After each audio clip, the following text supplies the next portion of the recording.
troublemakers. Today I'm going to give you a little tour of my craft room. There's Dolly. She's wanting some attention. Say hello, Dolly. She's very annoyed that I'm not picking her up right now. So I have only been in this room since January. This was my daughter's room, and when she completely moved out, I switched my craft room, which was down the hall, with this room because I wanted the room with better light. And it's directly across from my office, and now the guest room is right next to the guest bathroom. So it's still a bit of a work in progress. I'm still figuring out how the workflow works for me and where to store all the things because it is slightly smaller. But this is my main work area here. I have my cutting table. Underneath trays are works in progress. The little drawers with the little boxes, that's all of my floss and pearl cottons. And it also is a couple of larger works in progress that are taking some time, so they get a box because they're taking up a lot of room. Over here is my main work table. You can see it has my camera up there. This is where I record all of my videos. And I have my little iron there, some clutter in the corner. Then this little tower holds my pens. That's my Ireland quilt in that box. All my notions that I need to have close by. This is my ironing station while I'm sewing. I do have an ironing board. I just don't know quite where to put it. So I pull it out when I need to iron larger things, but otherwise it just stays in my closet. And then this is my sewing station. So I have my sewing machine and some of the things that I need here. Some more lighting for cameras and filming. This little teapot is actually a pin cushion, and I put scraps in here as I'm sewing. My cat likes to eat the pins, so I have to hide them from her. See, here she comes to check it out. So when I'm in this area, if I turn this way, that is my wall of patterns that I sell. My wool is that section furthest on the left. My lace and ribbons and rickrack at the top, that's my yardage. And then I have ribbons and fat quarters and those little white buckets. Now, in this corner over here, it's kind of a mess, but that is my extra sewing machine. It always has just white thread. It just does a straight stitch. So if I have colored thread in my main machine and I just need to piece something really quickly and I don't want to change the color, then I come here and I can use this machine. It's got kind of a bunch of just junk stacked in the corner. That's the template for the butterfly, and there's a quilt that I need to take to be donated. I have this little rack where I do have some pretty quilts under there, but really it ends up just being the little catch-all for all of my fabrics that I'm using and projects that aren't quite finished. All right, so now we're back over here. We'll just walk straight. Down here are my just different craft supplies. This is usually where Dolly is sleeping, in this director's chair that I got a long time ago from a very sweet group of dance team officers. And I think I've had it for over 20 years, but it's a perfect little chair for Dolly to sit in, or when my husband comes in here to just hang out and talk to me, he likes to sit there. Also, messy bags just hanging. That's my normal bag that's filled with stuff for classes and projects. This is my closet, and I will show you how it's organized. So there's my ironing board. Over here are my collage scraps right there in the center in those little bins. Below are all of my regular fabric scraps. The ones in the colors are organized by those colors, and the ones in the white have the labels to tell me what colors are in those bins. So that's your neutrals and aqua, which gets its own section because I have lots of turquoise and aqua scraps, my favorite color. Craft supplies are kind of hanging out there behind the iron. These are kits, yarn, more larger works in progress or supplies for classes, so I can just grab the bin and go. This is where I hang my quilt blocks and my mini quilts as I'm working on them, so they stay nice and pressed and don't get all wrinkled. All right, so up here I do have a couple of acoustic tiles so I can pin things that I need out of the way up there as I'm working on them. This is my design wall, and it is made from acoustic tiles from Amazon. It does not hold fabric like a regular design wall, so I do have to use pins to hold things, so it doesn't have the felt, or it's not as fuzzy to grip fabric, but it works for me and it's cute and makes me happy. This is where all of my threads are. So all of my threads are here on the back of my door. I have a lot of them, but it keeps them in those pretty little rows and kind of out of the way. My messy bulletin board of things I'm working on and some patterns. And then that's my backup cutting mat that I use for collage. So collage and steam a seam can be very sticky, so I have a separate cutting mat. It's an old cutting mat that I use for that. Here is my full studio. Oh yeah, up here at the top I have just a bunch of little mini quilts that just kind of I've made over the years that just make me happy. This is where I make all the things. Like I said, I've only been in here for about 6 months, so I'm still getting used to it, still figuring out what works for me. And now there's Dolly in her spot. So with that, I hope this has inspired you and given you some ideas for your own sewing space. Now go make something beautiful. Hi there. Well, here we are with Lynn Christiansen herself.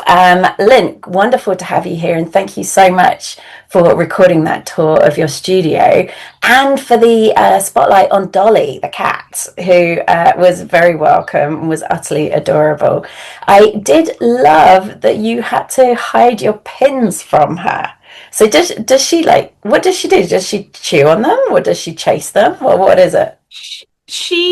I'm not 100% certain because I don't let her play with it too long when I notice her doing it. But she basically just pulls them out of the pin cushion and then just drops them. So she just likes, because they have that rubbery pin. So I think she likes rubbery things, and she chews on like plastic and rubber. Oh, she's special. Yeah. And she just likes to pull them out, and then she drops them, and then I would have pins everywhere. Then I was worried that she would try to chew on them more and, poke herself. So yeah, I had to hide my pins from her when I'm not using them. That teapot is just such a good idea. And then keeping your little scraps in there as well. Now, are those scraps that you're going to keep, or are those the ones that are destined for discarding? So they are ones that I give to my friend Laura. Mm-hmm. So in my Quilt Bee, we actually have several levels of discarding of scraps. Laura, we give our kind of bigger pieces to. Mm-hmm. And then my friend Michelle, who's also in the Bee, collects like the tiny crumbs because she makes catnip pillows.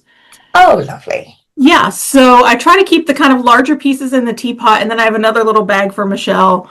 I have like several little scrap bags, and then when they get full, I take them and I give them to my friends, who then, Laura loves making tiny scrappy quilts, and Michelle turns hers into catnip pillows. So that's what goes in the teapot. They're the scraps that then go to Laura. Adorable. I love that. Thank you. And then, of course, we saw that in your studio, you've got 2 machines. And I know the first one was a Bonina. Tell me about that one. So that machine I've had for just a couple of years. Her name is Gladys. I bought her used.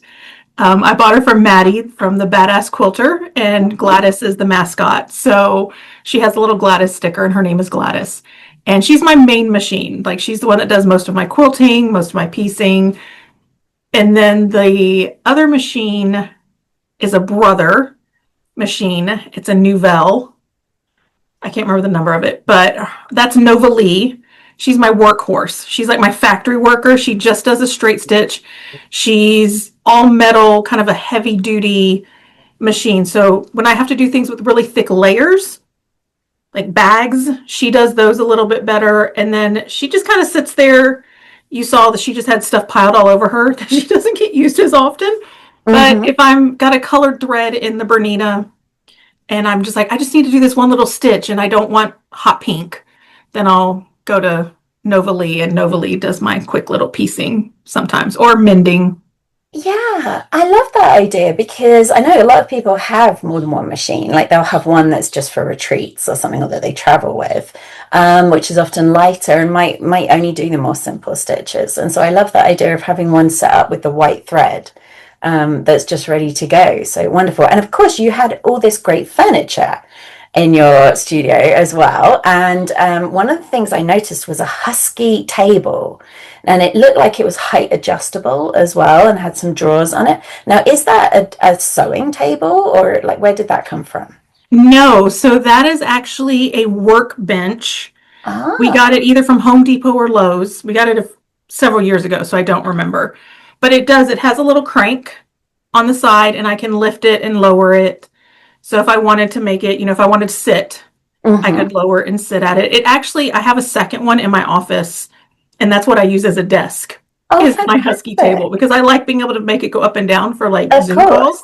Yes. But yeah, I it have. works really great because you can make it the right height. I'm kind of short, so sometimes cutting tables are too tall for me, Mm, but okay, yeah, brilliant. it's a great table. Oh yeah, that is a fantastic idea. I have a height adjustable desk that I'm sitting at now, and I certainly will stand at it sometimes to ease up my hips and so on. But it hadn't occurred to me to use it as a cutting table as well, and that's a great tip if the normal cutting tables are too tall as well. Okay, wonderful. And then you also had a table that your Benina dropped into as Yes. well, and I noticed Dolly was sitting on the kind of fold out arm of it. So I guess it must be quite strong. Where did Yeah, that one so come from? it's one of those cabinets. I can't remember the brand. I actually also bought that used from a friend Mm-hmm. like 12 or more years ago. And it's one of those Fascinating. that you can fold everything up. It actually has an extension behind my sewing machine that I can lift up so it is actually even wider. Oh wow! So it'll take the weight if you're quilting a big quilt on the sit down machine. Oh, wonderful. Okay, Yeah, lovely. it gets really big. But yeah, That's so Dolly convenient. likes to hang out. Like if I have that up, she loves to be there. But if not, then she's on the other part. And I love that director's chair as well that she shares with your partner, and either one of them can sit there and commune with you. I thought that was great. Yeah. And then lastly, I wanted to touch on those felt acoustical tires because I am a big hexagon fan with the English paper piecing and just in general life. And they particularly caught my eyes. Where are they from? So those are from Amazon. Mm-hmm. And I bought them because I was seeing like everybody using the felt tiles, and I wanted hexagons. Yeah. And so I looked up acoustic tiles. So that's what you look for, just acoustic tiles. They have a sticky back. Mm-hmm. So you just peel the back off and you can just stick them to the wall. Amazing. And yeah, I got two. I think they came in certain packs. I had to get several packs because Mm. there weren't quite enough in just like one pack. I think is only 10, something like Right. that. Yeah. So we measured the wall and then we kind of figured out, and then I had to have the turquoise in there because that's my favorite color. Absolutely. I know, and I love that you had your turquoise bin for fabrics as well, just because that is so much of a special one for you. Well, those are great. I will find all these things online and put links to them in the notes underneath. And just loved how you had everything set up with all the different bins for things and the see-through boxes as well. It's just yeah, and you can see the arrangement behind you is just beautiful. So your aesthetic is chef's kiss. Oh, Lovely. thank you. I have to be organized. I can't, like, if I'm in the middle of working and in a flow and I need to grab a tool, it's got to be where I can just grab it. If I have to hunt for things, I lose my focus. Oh So, gosh, I wish I was the same. I was hunting for quilt clips yesterday to do some felt things, and I was just lifting up all these different things that are all on the surfaces in my studio at the moment. So I still have my tidying to do before I can do my one of these videos. Well, look, it's been wonderful to talk to you. Thank you so much for sharing this with us. And where can people find you? So they can find me at emeraldfallsquilts.com. That is my website. And then Emerald Falls Quilts on YouTube and most social media. Instagram is a little different. It's emerald_falls_quilts. So it has underscores. Wonderful. But everything else, just look for Emerald Falls Quilts. That's Excellent. And we'll put all your contact details in the notes under the YouTube video as well. Thank you so much for this. It has been wonderful to talk to you. Thank you so much for having me. It was fun. Thanks. Bye. Bye.